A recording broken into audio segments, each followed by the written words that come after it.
Nos confins da memória, ecoa uma questão milenar, um sussurro que atravessou séculos e ainda hoje nos intriga.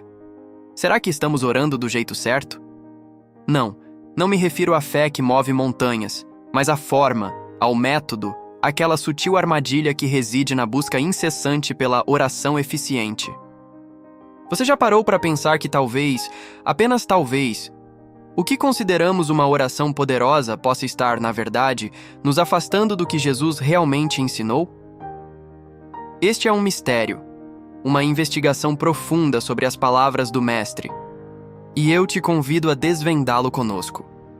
Fique até o final para descobrir um novo caminho para a sua espiritualidade. Imagine a cena. O ar é denso com o cheiro de incenso. As vozes se misturam em cânticos repetitivos, e os olhos, muitos deles, estão fixos no céu, mas talvez mais preocupados em serem vistos.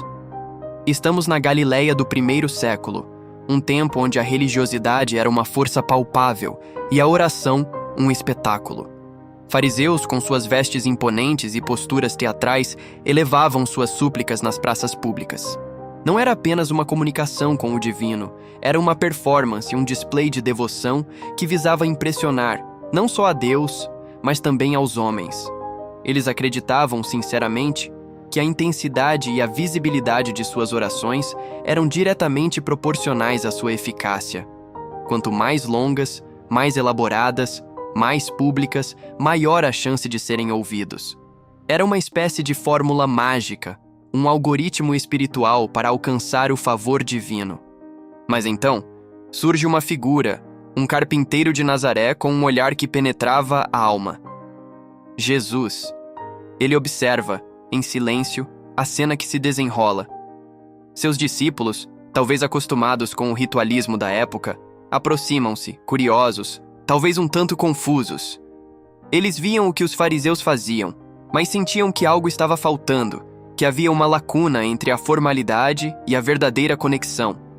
Eles perguntam a Jesus: Senhor, ensina-nos a orar.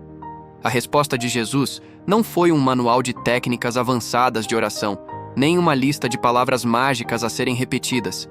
Pelo contrário, ele desmistificou, desconstruiu a ideia de oração como performance ou barganha. Jesus os levou a um lugar diferente, não à praça, mas ao quarto. Quando orarem, ele disse, não sejam como os hipócritas. Eles gostam de orar em pé nas sinagogas e nas esquinas das ruas, para serem vistos pelos outros.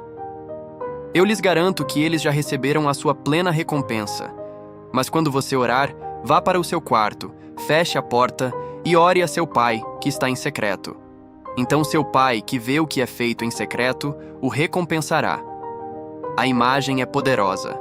A transição da praça para o quarto, da visibilidade para a intimidade, do espetáculo para o segredo. Aqui, Jesus não estava condenando a oração em público, mas a motivação por trás dela. Ele estava expondo o perigo da oração eficiente que busca a validação humana, que se preocupa mais com a forma do que com o conteúdo do coração. Ainda mais, Jesus alertou contra as repetições vazias. E quando orarem, não fiquem repetindo a mesma coisa, como os pagãos, que pensam que por muito falarem serão ouvidos. Não sejam iguais a eles, porque o seu Pai sabe do que vocês precisam antes mesmo de o pedirem. Essa é uma revelação chocante para a mentalidade da época, e talvez até para a nossa. Quantas vezes nos pegamos repetindo frases e fórmulas, acreditando que a quantidade de palavras pode, de alguma forma, forçar a mão de Deus? Jesus nos mostra que essa é uma compreensão superficial, quase infantil, da relação com o Pai. Ele não é um juiz distante que precisa ser persuadido por um volume de palavras. Ele é um Pai amoroso que já conhece nossas necessidades mais profundas. O mistério se aprofunda. Se não é sobre a quantidade ou a visibilidade, sobre o que é a oração. Jesus nos oferece o que hoje conhecemos como a oração do Pai Nosso, mas não como uma reza a ser memorizada e recitada sem pensar. Ele a apresenta como um modelo, um guia, uma estrutura para a nossa própria comunicação íntima com Deus. Portanto, orem assim: Pai nosso que estás nos céus, santificado seja o teu nome. A sequência é reveladora. Primeiro, A santificação do nome de Deus. O reconhecimento de sua soberania e santidade.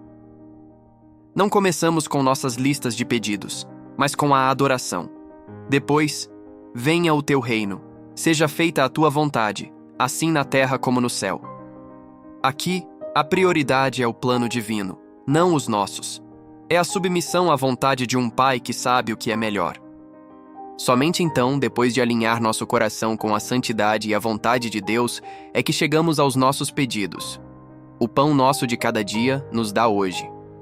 Um pedido simples, humilde, focado na necessidade do presente, não na acumulação de bens futuros. E em seguida, a dimensão relacional. Perdoa-nos as nossas dívidas, assim como perdoamos aos nossos devedores. A oração se torna um espelho, refletindo a nossa capacidade de perdoar, um pré-requisito para receber o perdão divino. E por fim, a proteção. Não nos deixes cair em tentação, mas livra-nos do mal. Um reconhecimento da nossa fragilidade e da necessidade da proteção divina.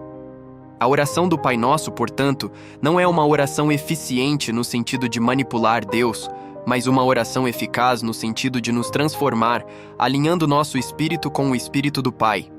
O perigo da oração eficiente reside na sua sutileza. Ela nos leva a focar em nós mesmos, em nossas necessidades, em nossa performance, em vez de focar em Deus. Ela transforma um relacionamento de amor em uma transação, uma troca de favores. Ela nos afasta da verdadeira intimidade, da vulnerabilidade que a oração genuína exige.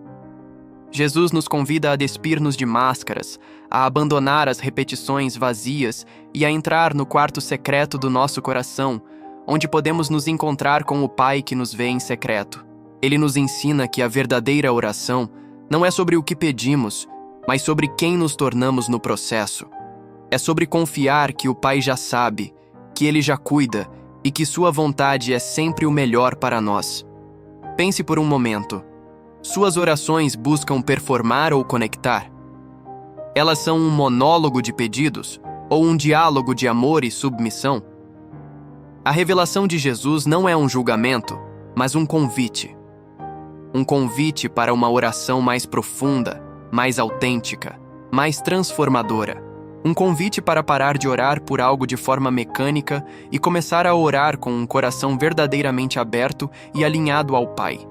A oração não é uma ferramenta para obter o que queremos, mas um caminho para nos aproximarmos de quem Ele é. E nesse caminho, encontramos a verdadeira paz, a verdadeira direção e a verdadeira espiritualidade. Este é o cerne do mistério desvendado. A oração não é uma fórmula, mas um relacionamento. Ela não é sobre a nossa eficiência, mas sobre a sua graça. Que possamos, a partir de hoje, parar de orar de forma vazia e superficial e mergulhar na profundidade do que Jesus realmente ensinou. Se este vídeo tocou seu coração e te fez refletir sobre sua forma de orar, deixe seu comentário abaixo. Sua perspectiva é valiosa para nós. E se você quer continuar explorando as verdades transformadoras da Palavra de Deus e aprofundar sua conexão com o alto, inscreva-se no canal, ative o sininho e compartilhe este vídeo com alguém que você ama. Juntos, podemos buscar uma espiritualidade mais autêntica e alinhada aos ensinamentos do Mestre.